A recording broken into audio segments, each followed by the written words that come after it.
Saya dulu hidup susah, bukan karena miskin, tapi karena selalu gelisah, cemas, takut gagal mencapai apa yang saya inginkan.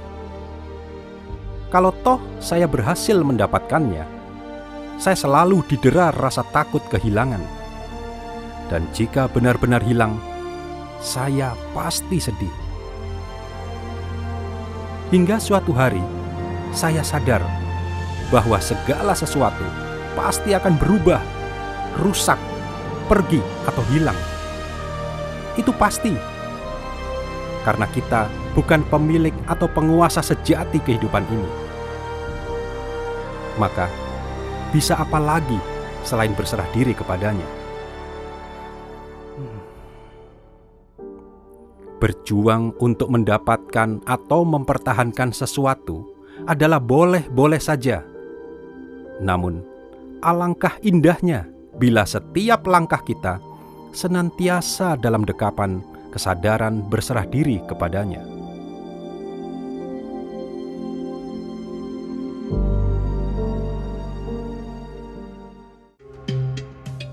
Apa yang dimaksud dengan kebahagiaan sejati dan kebahagiaan relatif menurut buku ini? Iya, kita mulai dari kebahagiaan sejati dulu ya. Begini, untuk menjawab apa kebahagiaan sejati, kita harus tahu apa milik kita dan siapakah kita. Kalau kita sudah tahu apa milik kita akan tahu siapa sebenarnya kita. Ya, yang ingin saya katakan bahwa sebenarnya kita itu tidak memiliki apa-apa. Apapun yang ada pada diri kita, ya entah itu jasmani, pikiran, perasaan ataupun benda-benda yang kita miliki, itu akan bisa hilang, bisa rusak pada suatu waktu. Ya kan, pikiran, perasaan dan fisik kita bisa berubah juga. Pikiran maupun perasaan. Nah, itu artinya kita tidak memiliki apapun. Nah, ketika kita bisa menerima bahwa sebenarnya kita tidak memiliki apapun, kita itu sudah berada di gerbang kebahagiaan sejati. Gerbang ya Mas ya, artinya kita bisa masuk lebih dalam. Iya, kita bisa masuk lebih dalam lagi.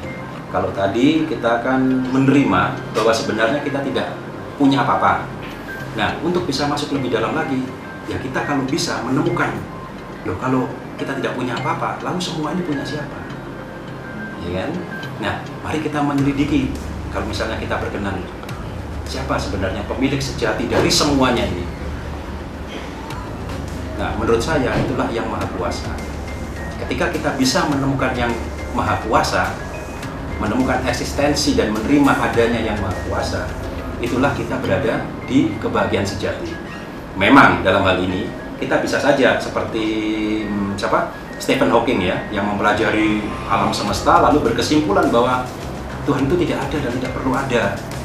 Tapi kita juga bisa sampai kepada kesimpulan seperti Albert Einstein yang misalnya menyatakan bahwa alam semesta ini demikian teratur, begitu tertib.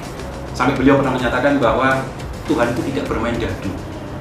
Nah, maka ketika kita menerima keberadaan yang Maha Kuasa dan berserah diri kepadanya, itulah kebahagiaan sejati. Kita tidak tergantung dan tidak menggantungkan hidup kita kepada siapapun atau apapun, hanya kepadanya. Bagaimana jika ada pendapat yang mengatakan, aku bahagia jika anak-anakku berbahagia? Ya bagus, nggak apa-apa. Itu kan orang tua yang baik ya, orang tua yang sayang kepada anak-anaknya. Ya, cuma kalau saya menyarankan kebahagiaan kita jangan tergantung kepada siapapun, termasuk kepada anak sendiri.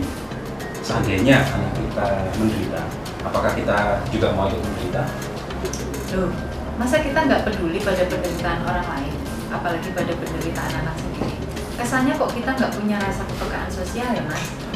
Bukan begitu, kita tetap peduli kepada orang lain ya, apalagi kepada anak sendiri, kita tetap peduli ya. Cuma peduli, berempati atau simpati itu berbeda dengan bersedih hati atau menderita ya. Kebahagiaan sejati menurut saya itu kita menggantungkan hidup hanya kepada yang Maha Kuasa, bukan kepada yang lain. Nah, ketika kita hanya berserah diri dan menggantungkan hidup kepada yang Maha Kuasa, itulah kebahagiaan yang sejati, kebahagiaan yang sebenarnya. Iya, iya. Saya punya teman Mas, dia itu merasa sangat bahagia sekali.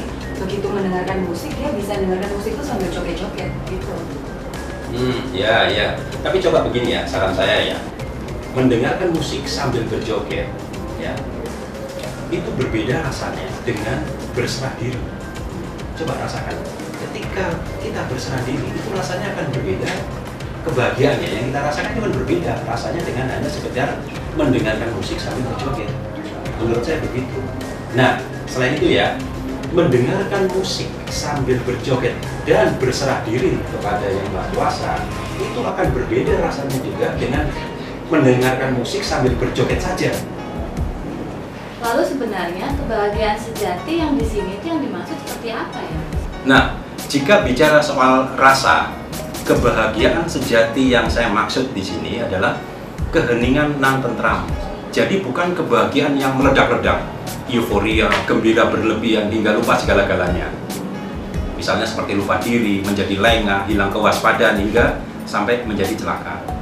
Rasa bahagia yang saya bicarakan adalah rasa bahagia yang tenang, yang hikmat, waspada, penuh mawas diri dan selalu berorientasi kepada Yang Maha Kuasa. Tentu saja mewujud kepada kebaikan bersama, kepada kebaikan untuk sesama. Nah, jadi bukan kebahagiaan yang tanpa kesadaran bahwa semua itu adalah milik Tuhan yang dapat terenggut sewaktu-waktu, ya. Karena kalau kebahagiaan yang semacam itu, yang hanya asal bahagia, itu rasa bahagianya ya nggak beda dengan kebahagiaan atau rasa senang yang dirasakan oleh hewan. Ya, seperti anak kucing yang mereka senang bermain, berlari, berkejar-kejaran, bergelut. Bagaimana cara kita menghayati dalam kehidupan sehari-hari bahwa sebenarnya kita nggak punya apa-apa? Mungkin kita bisa mengakui dan menerima gagasan itu, tapi kalau menghayati dalam kehidupan sehari-hari sulit, Mas. Nah, oleh karenanya kita akan bicara tentang cinta. Ya. Apa itu cinta? Apa ya? Apa itu? Kalau menurutku cinta Iya. itu rasa dimana kita bisa menerima semuanya itu dengan tulus apa adanya. Kalau menurutmu, Mbak? Walaupun kita sedih, sakit, itu tapi kita masih tetap stay, tetap tinggal, tetap bersamanya, itulah cinta. Oke, ya, baik. Nah, menurut saya rasa suka yang dalam itu secara sederhana saja ya. Rasa suka yang dalam itu biasanya populernya umumnya disebut rasa cinta. Nah, tumbuh dari rasa suka tersebut itu ada dua elemen yang menyertai, yaitu rasa ingin memiliki dan rasa ingin mengabdi. Nah, saran saya yang ditumbuhkan ini rasa ingin mengabdi saja. Jadi rasa mengabdi itu rasa ingin membahagiakan, merawat, menyenangkan dan sebagainya. Kalau rasa memiliki itu minimalisir, karena sebenarnya memiliki itu tidak mungkin. Kita pasti akan kehilangan rasa itu. Jadi semakin kita mencintai seseorang atau sesuatu atau apa, suatu saat akan hilang. Jadi tidak mungkin rasa memiliki. Iya, Mas. Orang yang benar-benar cinta kepada kita, menyatakan cintanya kepada kita, kemudian bersedia menikah sama kita, itu suatu saat dia juga bisa merasa bosan, bahkan dia akan selingkuh dan tega meninggalkan kita. Nah, yaitu ya, dia tidak berkuasa mutlak atas perasaannya. Apalagi kita tidak berkuasa atas hatinya. Nah, apa karena itu kita mau memohon-mohon belas kasihannya? Tolong kasihanilah aku, cintailah aku tidak dapat hidup tanpamu, bahagiakanlah aku. Apa kita mau seperti itu? Apakah kita bisa punya rasa untuk memelihara, menjaga, bahkan membahagiakan pasangan, punya sense of development, tapi kalau kita nggak punya sense of belonging gimana? Oh, bisa, yaitu tadi ya. Ketika kita mencintai sesuatu yang ditumbuhkan, itu hanya elemen ingin mengabdi, ingin membahagiakan, ingin memelihara dan seterusnya, bukan elemen ingin memiliki atau elemen ingin menguasai, karena itu tidak mungkin. Tapi kebanyakan orang punya pendapat bahwa cinta itu harus memiliki. Gagasan cinta tidak harus memiliki itu rasanya seperti gagasan seorang loser gitu. Nah, mungkin pengertian memiliki antara saya dengan mereka itu berbeda. Kalau dari segi hukum, saran saya, kalau Anda sangat mencintai sesuatu, ya berjuanglah untuk memilikinya secara sah di mata hukum dengan cara yang etis dan santun. Tapi kalau dari segi hakikat, saya bukan hanya mengatakan bahwa cinta tak harus memiliki, tetapi saya malah menganjurkan untuk Anda tidak berpikir memiliki apa yang Anda cintai. Karena memiliki itu sebenarnya tidak mungkin. Jadi kebahagiaan sejati itu pada hakikatnya adalah perasaan heningan tentram yang kita peroleh ketika kita merasa bisa menerima, menyadari bahwa pada hakikatnya itu kita nggak punya apa-apa dan bahwa semua itu adalah milik Yang Maha Kuasa, dan oleh karenanya kita harus berserah diri kepadanya, ya Mas. Iya.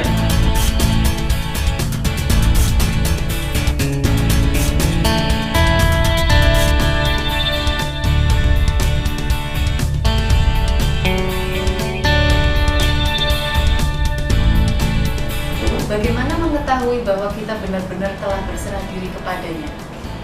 Kalau yang benar-benar tahu, ya yang tahu ya yang Maha tahu, ya.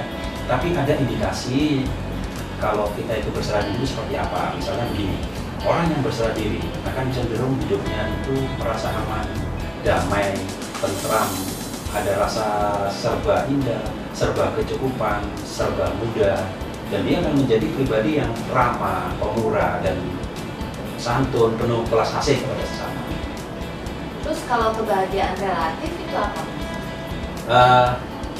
Begini, menurut saya kebahagiaan relatif itu semua kebahagiaan atau rasa bahagia yang timbul bukan karena kita menerima bahwa segala sesuatunya bukan milik kita, dan bukan karena kita menyadari bahwa bukan karena kita menyadari bahwa kita harus berserah diri kepadanya. Itu adalah kebahagiaan relatif.